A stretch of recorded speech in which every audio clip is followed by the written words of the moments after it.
So we had this couple come over to the house the other day. And you know that I'm not a sandals guy. I love shoes. I don't like my feet out. If I'm at the beach, yes, I'll wear sandals. You're freaking weird that way. I love sandals. I know. I don't know why. It's just something about I respect you enough to respect that. it. But we had this couple over and I didn't have a chance to put on socks or anything. I had sandals. I was cleaning up the backyard and they came over. And the first thing the wife says to me, she looks down at my feet and she's like, I never noticed you had beautiful feet before. Nice. And I was like, oh, thanks. And then the husband looks at my feet and he's like, those are like OnlyFans type feet. There you go. So you're converted. Well, it was completely awkward because I'm like, what the hell just happened here? I'm like, first off, I don't even like this at all. And so, we had our little dinner party. They left. And then I couldn't stop thinking about it. And I said to my wife, I'm like, that was so weird about my feet. She's like, oh, they were just saying you have nice feet. I said, I'm not worried about them, what they think about my feet. Do they subscribe to OnlyFans? Some feet account? Yeah, maybe. Because that's all I can think about. That's why we did a few episodes less this season, because you're too busy with OnlyFans. That's it. Your account is blowing up.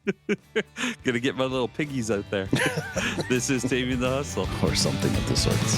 Everybody wants a piece of me. I am a lonesome man making history. They say we're all just raindrops in a stream.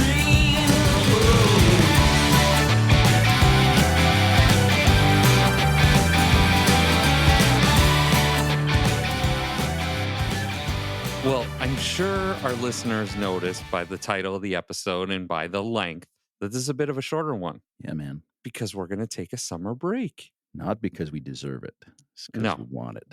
That's right. You never deserve a vacation, but sometimes you need one. Yes. Yeah. I don't want to end up on one of those true crime podcasts. Oh, because if you spend any more time with me, you risk killing me? Is that it? I think it's the other way That's good. around, to be quite honest, but I don't want to be the victim in a true crime podcast. I don't know, man. You start wearing flip-flops, you might be a little more tolerable. You might listen to me a little more. Yeah. I'll never stare at you in the eyes again, though. I'll be busy looking at your feet. Hey, that's $19.95 a month, buddy. But I thought we were friends. That is the friends and family discount. Yeah. On that note, it's funny that you'll have a buddy who's a contractor and you'll ask him for a solid and expect him to help you for free. But if your friend's a dentist, you never ask for a deal. Exactly. It's kind of weird how that works, eh? It is, I know. Your buddy's your proctologist. Well, I guess I can't use that one. Healthcare's free in Canada. Exactly. Well, free. That's subjective. Exactly. The amount of fucking taxes you and I pay in a year. No kidding. In the meantime, you guys can catch up on all the insights, tips, and so many laughs you may have missed over the season. Actually, the last 2 seasons. Can't believe we're finishing season 2. Looking over the topics that we've discussed in some of the episodes we've had, man, we've had some really good materials. So You've had some golden nuggets, everything from prenups to kids' education, chatting about when the right time to take CPP. That was a great one. And the capital gains one. Oh my God. So many people messaged us saying they thought capital gains tax only applied to rich business owners. They had no idea it affects them with their family cottage or condo rental or whatever.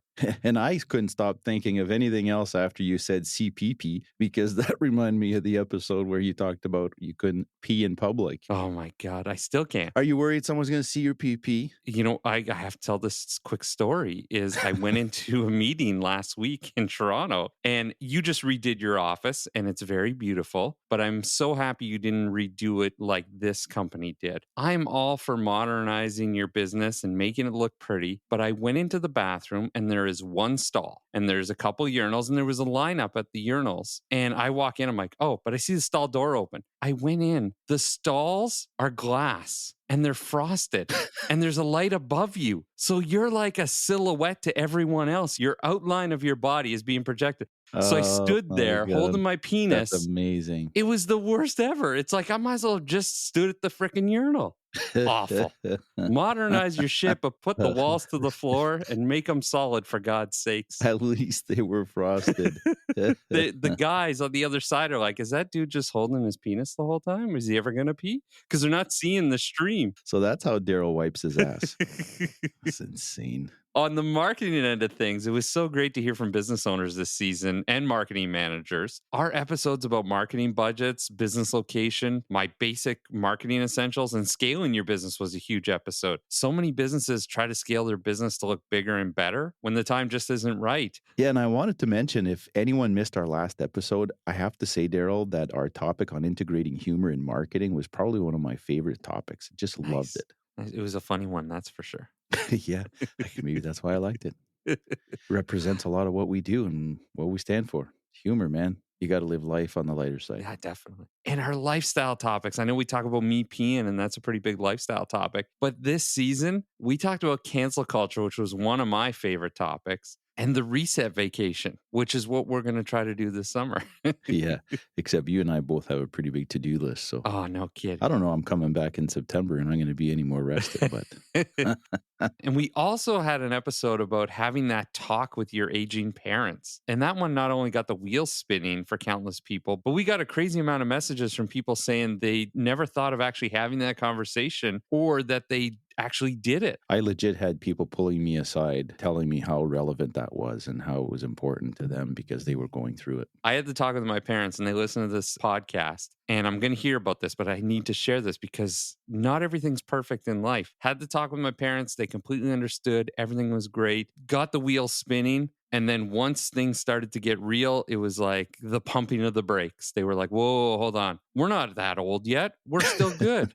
Again, they listen to this podcast and I'm going to get in trouble for this. I might not get a Christmas gift, but their logic behind we are not as old as you think. But then they call me and they're like, you know, so-and-so died today and so-and-so died yesterday. And when all your friends are passing away and you're one of the few left. Here's your sign. Yeah. The funniest thing with my dad, I mean, we have these conversations regularly enough, but the funniest thing is when winter comes around, my dad's got this big window in front of his house, so he kind of people watches as he sits in his living room. He has these friends that snowshoe, and so do we, and I go snowshoeing with my father regularly and Megan. And so every day he kind of keeps tabs on who's out on our trails because we have like 5-6 kilometers of trails behind his house. He lives like at the edge of the town.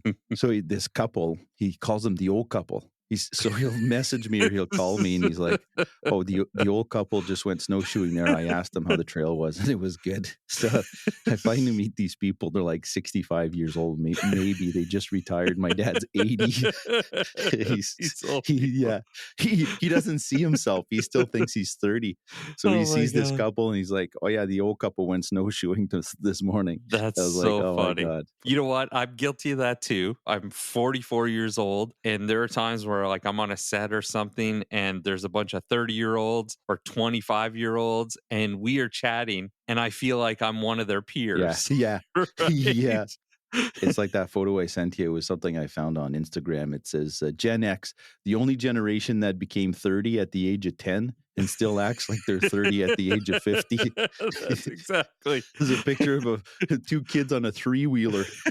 Oh my God. We tipped those things so many times. No helmets, fucking nothing. No kidding. Oh, that's so funny. That is me though. And so I can relate with our parents in that sense of never feeling old. Except when my back goes out, man, I feel really old at that point. Yeah. You feel like a baby because you're crying. Exactly. So every episode we give tips and tricks and insights, and I can't leave you with nothing today. So here's a fun thing. This summer, if you want to binge marketing or binge financial planning or binge our lifestyle topics, whether you're on our website, and Spotify now has this feature, but look for our chapter markers where you can easily click and jump right to any topic. Oh, that's a great idea. It's pretty cool. You want to recap all the episodes and you want to binge just the marketing. That's what you could do. Yeah. Or if you're René and you're like, I do not want to hear Darryl talk. I feel like you're Googling, how can I put chapter markers into my best friend? No, I'm not Googling. I'm giggling. All right. Remember to follow us on Instagram at Taming the Hustle for some fun summer content. And good or bad, we'd love to hear from you. So drop us a message or give us a review. And if you love the podcast, subscribe wherever you listen. And here's the thing. We're not your secret boyfriends. Share us with your friends. Let them know about this podcast. By you sharing our podcast, we go from secret affair to an orgy. That sounds so much better. I love it. Lastly, we want to thank each and every one of you for listening and supporting the show and always being so positive and being so inquisitive. When you push play, it honestly means the world to us. This podcast came to be because we were both constantly asked questions about our industry. And with so much do-it-yourself out there, it was important to answer some of those questions and share a few laughs along the way. Yeah, so you hear from us all the time when we're talking on this podcast. We'd love to hear from you. Exactly. So keep asking questions, keep striving to be better. Please enjoy the summer, and we'll be back. Bye. Everybody wants to be